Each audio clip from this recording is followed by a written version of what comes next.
As what happened? Where do we stand now? Don't know. It was an inadvertent elbow. We'll find out, more. Is that the kind of situation you almost didn't want to have him in, but you just didn't have enough bodies, which is why he went back in late in the game? No, he probably would have been in, regardless. I mean, things are going to happen. It's a contact sport.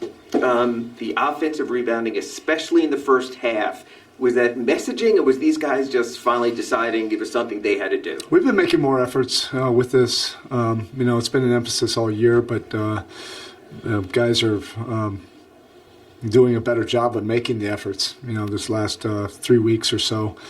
Anything that has to do with just making a multiple effort, we want to do it as a basketball team, and that's on both sides of the floor. So it fits, our personality.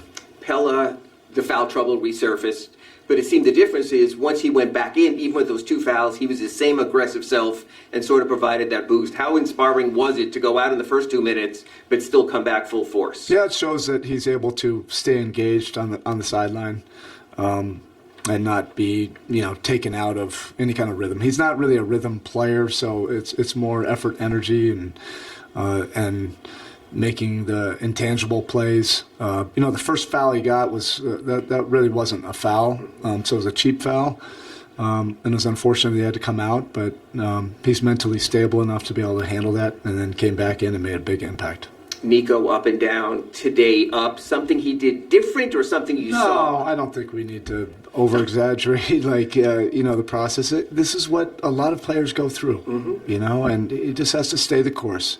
He'll be just fine, and it was probably really good for him to, see the ball go in and, find a way to get to the free throw line, and be able to make some plays. He's important, to what we're trying to do. And so, we'll stay the course, with it. And, and these are great opportunities for growth.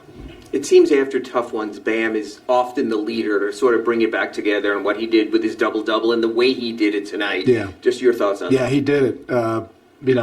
Because we talked about in our meeting this morning that we did not defend in the Portland game. It doesn't matter what the stats were. It's just there's a feeling, and the Blazers did not feel us enough, and we paid the price for that. Ended up being from the 3-point line.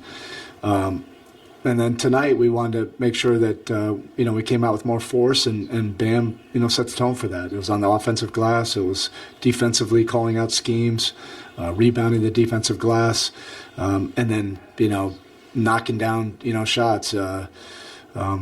He's really showing his versatility right now offensively. And because it shouldn't just be about the injury, Cass sort of showed a guile tonight in the way he played. Your thoughts on his minutes? I'm encouraged by, what Cass has been doing the last month. It's not always going to translate, to wow moments, but he was really steady, tonight. Played with energy, played also smart.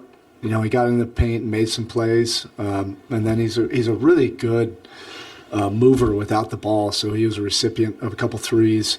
He's one of our best, actually, without the ball, which is a big credit to him studying and learning how to get into open spots. So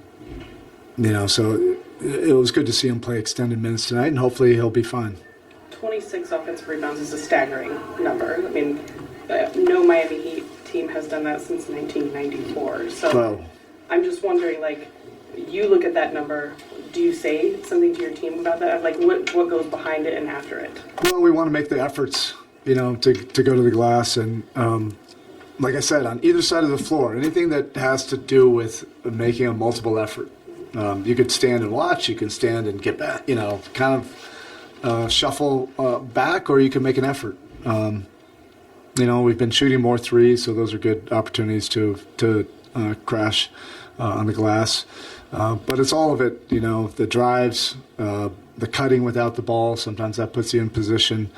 And then also some misses, right? That's